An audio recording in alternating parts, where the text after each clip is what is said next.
This program proudly brought to you by the exciting new film, Batman and Robin.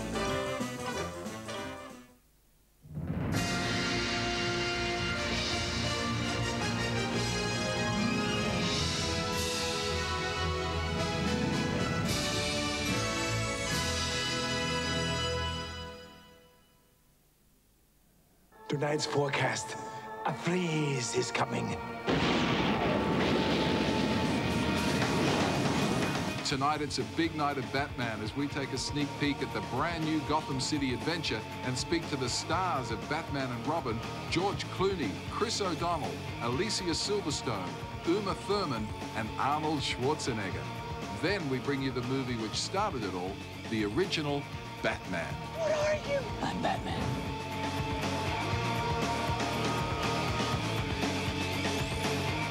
Good evening to you. Thank you for your company and welcome to this very special presentation. Well, here we are at Warner Brothers Studios, Burbank, California, the home of some of Hollywood's hottest hits, including, of course, the Batman movies. Now, before we meet the stars of this new movie, let's take a quick look at Batman and Robin.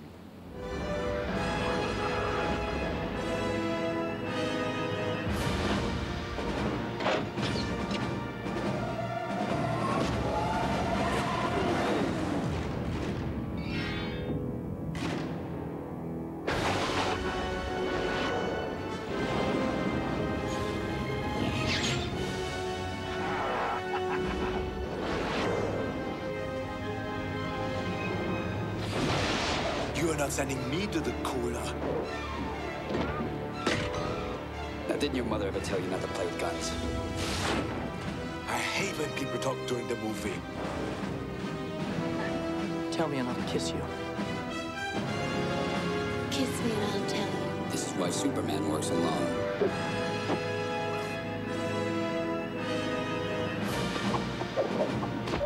Chicks like you give women a bad name.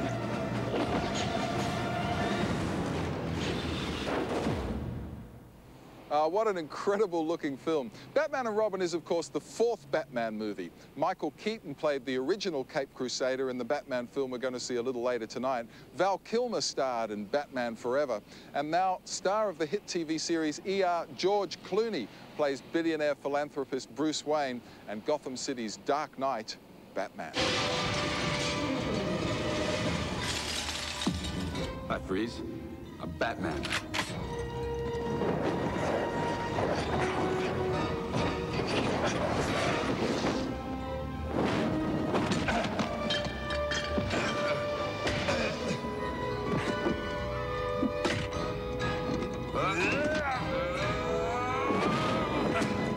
Were you a Batman fan as a kid? Sure. I used to make little statues of Batman, and I had a Batman. I have a picture of myself at 3 years old in the Bat costume. Are you serious? Yeah. Wow. You got a copy of that here? No, I don't. I mean, Someone's going to pay a lot of money for that. I know. My dad's going to make some cash off of that. First bidder. So how different is it working in a film like this to working in a TV series, a hit TV series, albeit? Completely different. Well, television series are probably the hardest things to do. Our television series are the hardest things for actors to do. It's not, you know, compared to coal mining, it's not hard. But you do, on our show, we do 10 pages a day. Now, most television shows do 7 pages a day, which is tough. So we work 12 to 14, sometimes 18-hour days every single day.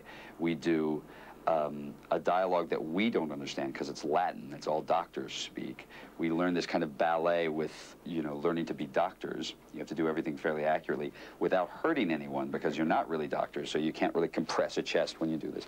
So everything has to be, you're somewhat of a magician, too. You can't really stick a tongue depressor or a laryngoscope down the throat of a guy. You have to fake it.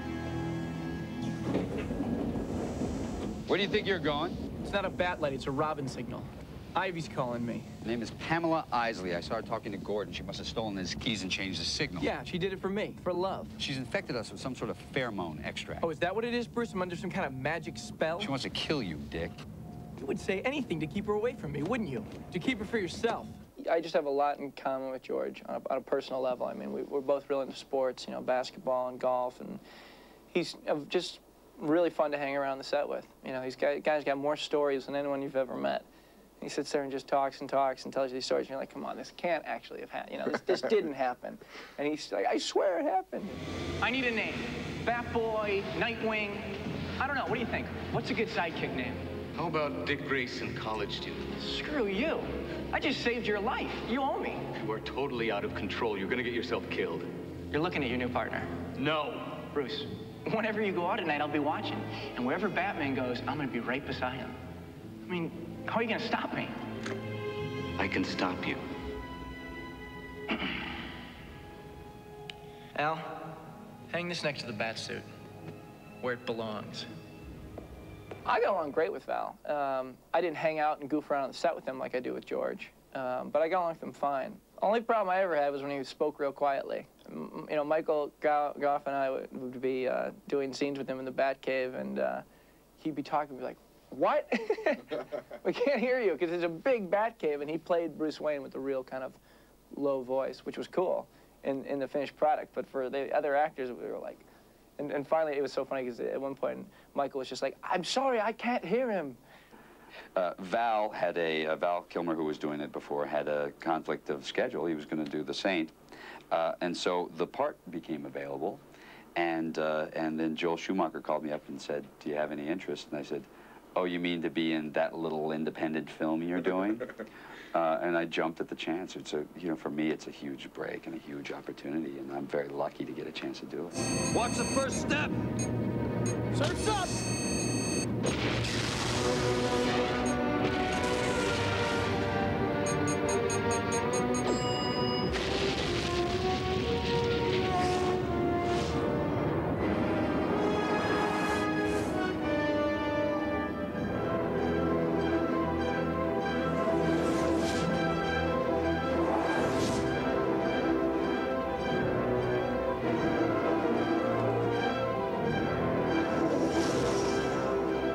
It's as much about the special effects and the sets and the costumes as it is about the actors and the characters.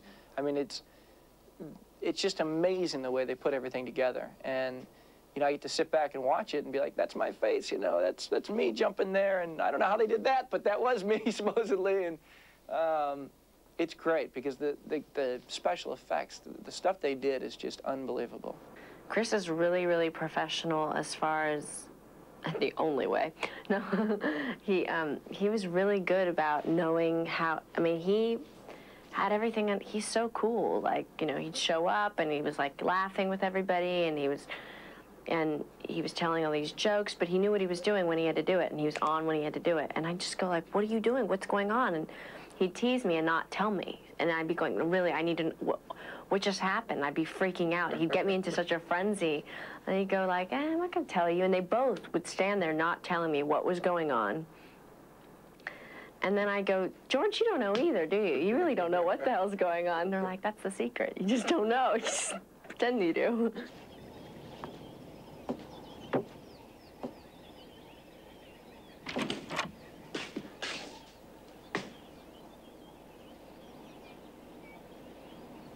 Please be looking for me. Actually, I'm looking for Alfred Pennyworth. Uncle Alfred! Uncle Alfred! Oh, my dear, what a most wonderful surprise. How in the world did you manage to come again? Oh, my dear, you're so kind. You're good. I've got something in my bag for you. Oh, my goodness, no. Joel Schumacher called me when I was doing press for Clueless in Japan and said, would you like to be Batgirl? And I said, okay. Why not? That's quite a call, isn't it? And it was, that's how it happened.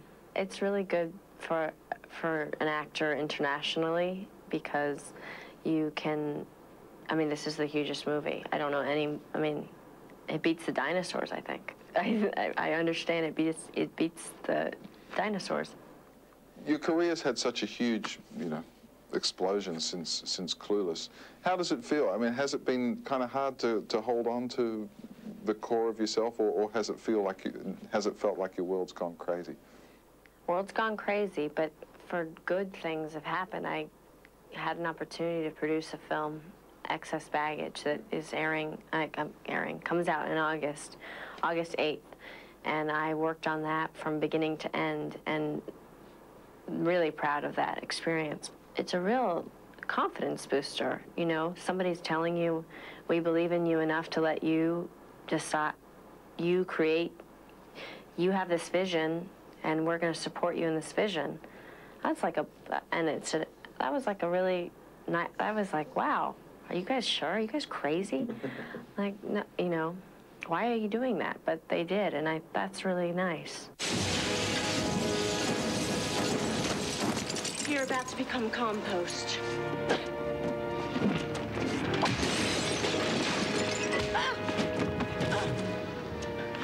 Using feminine wiles to get what you want, trading on your looks.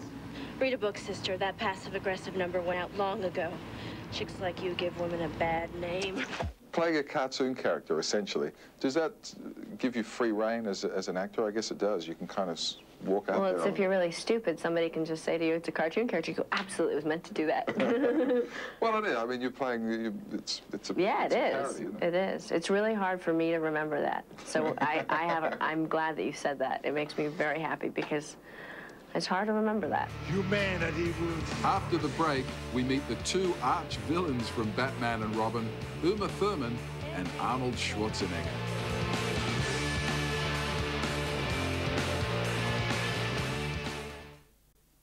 An integral part of Batman movies is, of course, the casting of the villains. In previous films, we've had Jack Nicholson, Danny DeVito, Michelle Pfeiffer, Jim Carrey, and Tommy Lee Jones, some of the best baddies money can buy. And in Batman and Robin, none other than Arnold Schwarzenegger tops the bill as Mr. Freeze. If I must suffer, humanity will suffer with me. I shall repay them for sentencing me to a life without the warmth of human comfort. I will blanket the city in endless winter. First, Gotham. And then, the world. Just what I had in mind. Everything dead on Earth except us. A chance for Mother Nature to start again. Well, Richard, Mr. Freeze is obviously one of the most challenging characters that I've played. It's very multidimensional, you know. We see Mr. Freeze as being Professor Freeze, Dr. Freeze, at certain points where he's a really good guy, where he saves lives, where he expands lives and, you know, extends lives and all those kind of things. And through various different kind of circumstances, he turns into a you know, killing machine. And with the makeup took around 3.5 hours every day. And the armor that we put on, all that stuff took also another, you know, 45 minutes to an hour to put on. But that was not really the... You'd be tired by the time you get ready. Oh, yeah, but that was not the disturbing thing. What was more disturbing was to do the things that they normally do in the action films, now with a 70-pound armor around you. I mean, how do you do that? How do you jump? How do you fly through the air? How do you do the fight scenes? How do you move? How do you run up the steps? How do you run down the steps? I was in the beginning, the first few days, falling all over the place. I just couldn't get my act together because everything is so weird. Your feet, when you walk, you have to walk that far apart with your feet. You know, that when you go up steps, you know, there's metal clunks. The shoes were that long, so you couldn't really get into the steps the right way. You know? So it was really a challenge in the beginning, and then I think the last week when we were filming, I had had my act together. How's the ticker? My heart? Perfect. I'm very happy. As a matter of fact, I'm in a kind of shape now already that the doctor can let me see the bill. You know, so I'm doing pretty well. Yes. Yeah. Do you ever wonder how the kid from Graz in Austria became one of the biggest box office stars in the world? Yeah, I think about it sometimes. Not that often, but I mean sometimes. Because what's interesting is that I had huge dreams when I was in Austria. And I was very ambitious. And I had you know, a plan on how I'm going to achieve all those things. But all of those dreams and the ambition and all this was not as big as where I went. I mean, you know, I wanted to get into films. I wanted to be a bodybuilding champion. I wanted to own gyms and stuff like that. So it was those kind of ambitions, which is very ambitious. But that I would emerge and get to the place where I am today, I think that that was unexpected, and I'm quite surprised about it. Hang on! Robin, no!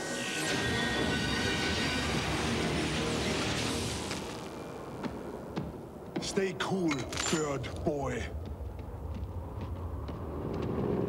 I think that sometimes the movies go overboard with the violence. It's not necessary to do that. I never would take my kids to, you know, see a Terminator movie or so, but I can take my kids to see Batman and Robin because there is really no injury. They freeze, and then as soon as you change the gun back, you can shoot at that frozen person, and then he melts again. So you can undo what you have done. So people see that, so it does not have the appearance of the violence and of the blood and all those things that sometimes in films are unnecessary.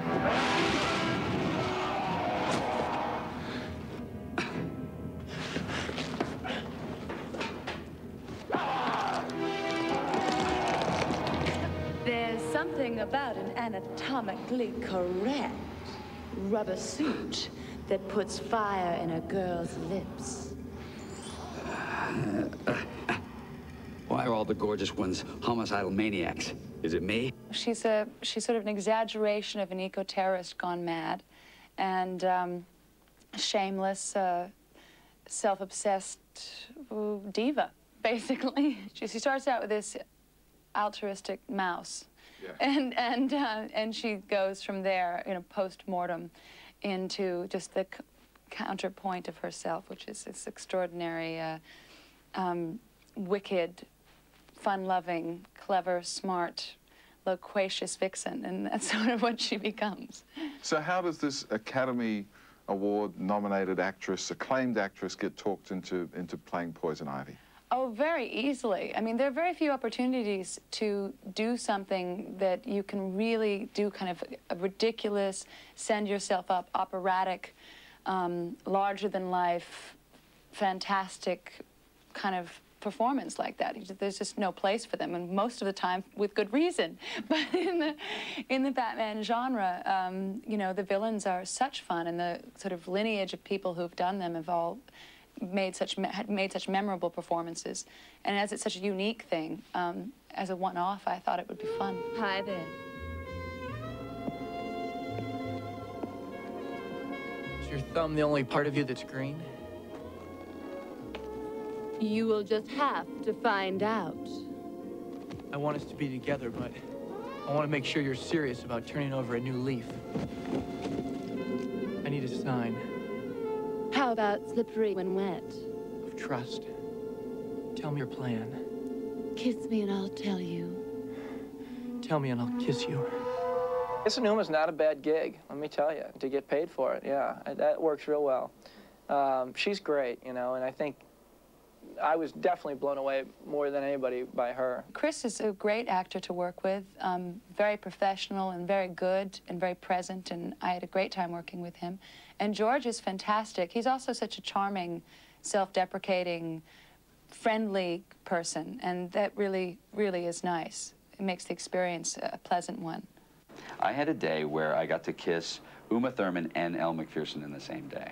It's a good day. I just think that's a good day. Julie, I'm not the marrying kind. There are things about me that you wouldn't understand. I know you're a dedicated bachelor. I know you've had your wild nights. Wild doesn't quite cover it. You'll make someone a good husband one day. But I can't wait around forever.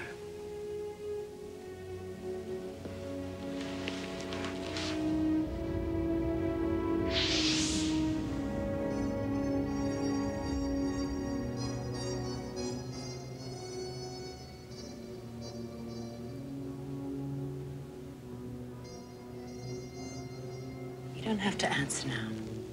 Just think it over. Here's some food for thought.